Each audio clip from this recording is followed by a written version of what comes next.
Let's bring in our our guest for the day, National Bureau of Investigation or NBI Director Jaime Santiago. Welcome back to Storycon. Director Jimmy, can you hear us okay?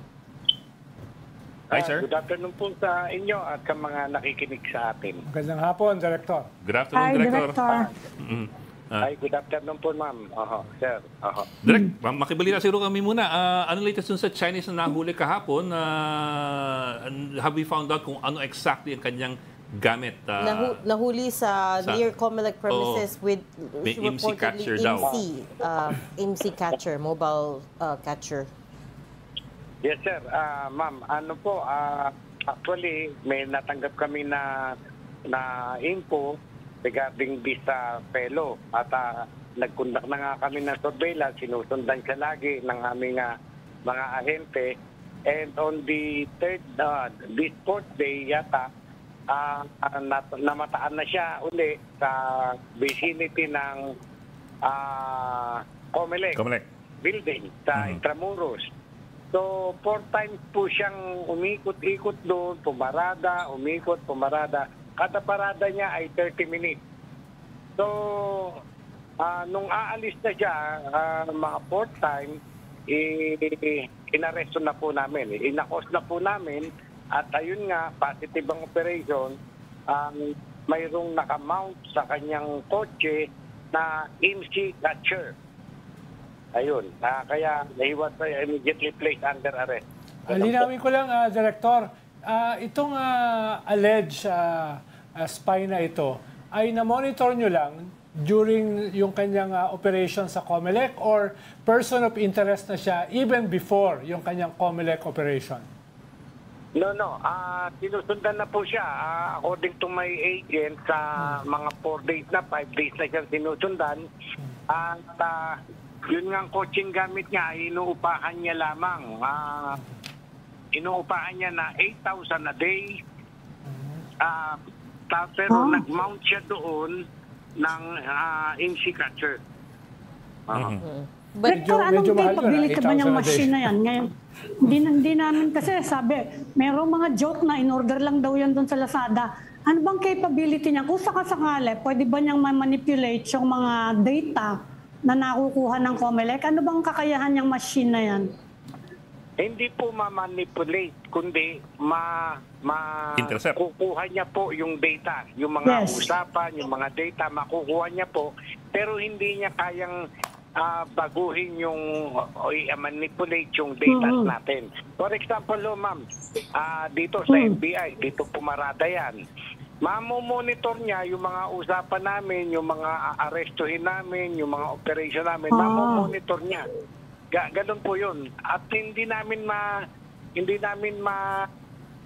malalaman yun dahil wala namang physical na mangyayari sa aming mga data. Sa aming mga machine, sa mga gadget namin, wala naman pong mangyayari.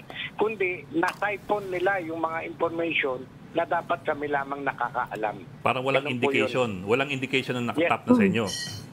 Opo, sir. But Comelec Chair George Garcia said wala naman daw nakuhang sensitive data. Is that correct? Maaari po. Yung sa amin naman ay actually lahat ng data makukuha niya lahat ng messages ultimo yung ilang ba may nakikipag-date na official dun, nakuha na niya lahat. Sorry sir, clarify ko lang, sabi niya in relation to the elections wala naman daw sensitive data na makukuha because there are no servers or any information systems in the main office of Comelec. So yes, ma'am. Hindi lang naman po nga yung ganoon na information. Lahat ng klaseng information pagka tinapatan ka ng IMSI catcher. Sir, do we have already an idea of the nature of this person that you arrested? Is he here as a tourist? Is he here as a worker? Or is he illegally here? Yes, sir.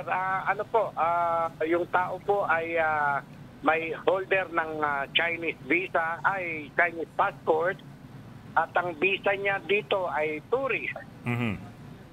Ganun po. Ngayon, tinactical interrogation namin inaalam ko kung saan siya connected dito. Basta sinasabi niya lang lagi, tourist siya. But how does he explain the machines found in his car? I mean, as far as, at least yung sinasabi niya sa inyo, ano yung kanyang claim? Anong kanyang pahayag kung bakit daw siya may ganung makina sa kanyang kotse? Wala po siyang ayaw other than na sabihin niya na siya ay tourist, kumukuha lang siya ng mga pictures, ganyan-ganyan. Wala na po siyang in-admit sa amin, ayaw niya na magsalita ng kahit ano pa man. Sinabihan po namin siya ng Miranda rights, we can secure the services of the council, pero ayaw niya. Ganun po. Director, hindi naman pang picture taking yung machine na yan. Cellphone lang, makakakuha ka na ng picture. Pero similar ba to sa Similar ba to dun sa machine na nakuha dun sa Hindi ba may inaresto na rin kayo? Yung nag-iikot naman sa Mekrame ba yun? O Pareho ba yan? Yes, ma'am. Oo. Marami na kaming MC catcher dito. Inaano na po namin, forensic examination, kung anong mga data, kung anong nakuha noon, nasagap noon, ganun po. Baka sabihin na naman ng ating mga kaibigan na Filipino-Chinese businessmen na yan ay legitimate businessman daw. Baka sabihin na naman nila yon. Kaya nga, saan ba nabibili ang ganyang machine? Ma'am, ano po ito kumbaga pyesa-pyesa na ipapasok nila unti-unti. Hindi naman natin naiintindihan kung isang part dinala and then another part dinala and then inassemble nila. Yung initial investigation namin, inassemble na lang po dito yan. Okay. So may ganun palang capability. Okay. But hindi siya in-order na machine buo na. Hindi pala ganon. Kasi yun ang ganong lokohan Pwede daw orderin lang online doon sa Timo Yeah. Hindi po. Merong mga part na ma-order sa Lazada, meron. Tapos pagka inassemble nila, ay magiging MC catcher. Sir, we have to move on to another topic now kasi maubusan tayo ng oras. But we wanted to talk to you about yung summons daw kay Vice President Sara Duterte. Sabi niya nakatanggap siya ng summons, although she didn't say over what charges, but she said it's in relation to the charges that the NBI filed against her. Confirm ko lang na she did receive summons, and was it related to the inciting to sedition and grave threat charges that was filed against her earlier this year? Maaari po. At yun lang naman ang na-file namin sa DOJ way back January pa. So matagal ang pag-aaral na ginawa ng DOJ before conducting preliminary investigation. Yun pong subpoena na natanggap ni VP Sara ay para sa preliminary investigation at bibigyan siya ng pagkakataon ng DOJ na sagutin yung aming mga paratang. Sir, so summons pa lang po ito, no? Hindi pa naman ito, is she required to appear? Is she required to appear or can she send her lawyer, kumbaga? Yes, sir. Pwede po siyang magsama ng lawyer niya, bibigyan siya ng kopya ng reklamo namin. Opo. No, I mean, sir... At bibigyan siya ng pagkakataon na sagutin yun. Sir, what I mean, sir, is is she required to appear or can she just send a lawyer to represent her?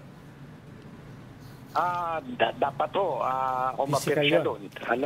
Depende po sa investigating prosecutor kung papayag na lawyer lang and then she will just submit her counter affidavit. Okay. On a different topic, Director, tungkol dun sa mga spies na hinuli sa China, yung 3 bata na member daw ng Philippine Spy Agency. Hindi ko alam kung saan hinugot yun. Pero kung sakali, Director, na sabihin ng China na palit ulo, papalayain namin itong mga hinuli namin ng mga Filipino spies sa China, ay meron bang, paano ginagawa yan? May legal ba dyan, hindrance, na yung ating mga nahuli na spy ay pwedeng gano'n na lang, pwedeng ipagpalit dun sa mga allegedly nahuli ng spiya? Alam nyo, yung mga nahuli namin na mga Chinese na dito, kung todo meron silang gadgets. No? Mga mamahalin itong gadgets na ito na ang Pilipinas hindi naman makakagastos ng ganun. Correct. Wala tayong intelligence agency na lumalabas sa ating bansa. Wala tayong kakayahan at hindi natin na kayang gawin yung ganun. Kaya yung mga hinuli nila ay talagang may pagtatanggol natin yun na yung pantay na pagturing lamang ng batas. Ganun po.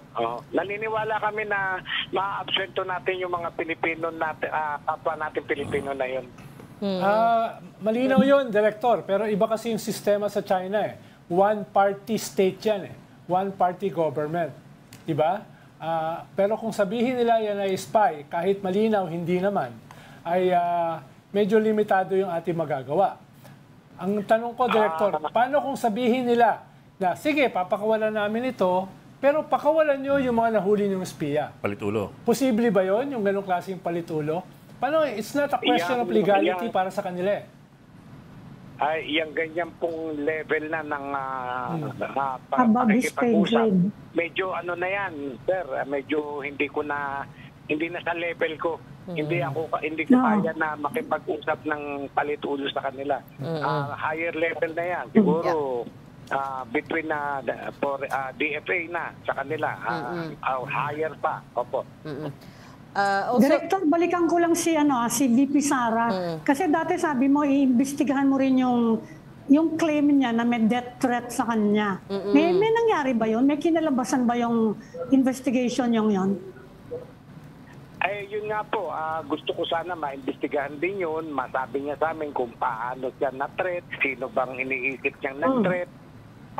Yung kanya ay puro pahayag lamang sa media. So wala kaming concrete evidence na para magsampa ng kaso in her behalf. Hindi katulad nung threat niya doon sa kay PBBM, kay First Lady at kay Speaker, pinangalanan niya talaga at sinasabi niya no joke. Yung samantalang yung threat na sinasabi niya sa sarili niya, ay hindi naman siya nakapag-cooperate sa amin para maimbestigahan yun. In relation to that, Director, today yung Lakas CMD asked the NBI to investigate itong issue over Oplan Horus, which is supposedly a document laying out a plan to take down the Dutertes. So, dininay na ng Lakas CMD and other officials na they have anything to do with that, this supposed document that was leaked. Ano pong latest doon? Ayun nga po, nabasa ko na rin po sa dyaryo na they will tap the National Bureau of Investigation to investigate that matter. But then, wala pa po kaming natatanggap na formal request from them para pumasok kami dyan at investigahan namin yung bagay na yan. Okay. So at this point, wala pa pong formal request. Okay. Sinabi lang po niya, so far, we found that out through House Leader Congressman Manix Dalipe pa lang. Siya pa lang yung nagsabi na they will ask the NBI to investigate. Kasi nga na-implicate din siya. Okay. Okay. We'll leave that there. Thank you so much for joining StoryCon today. NBI Director Jimmy Santiago. Salamat po. Thank you, sir. Salamat, Director. Salamat Thank po. you, Salamat po Director. sa inyo. Salamat po. Opo.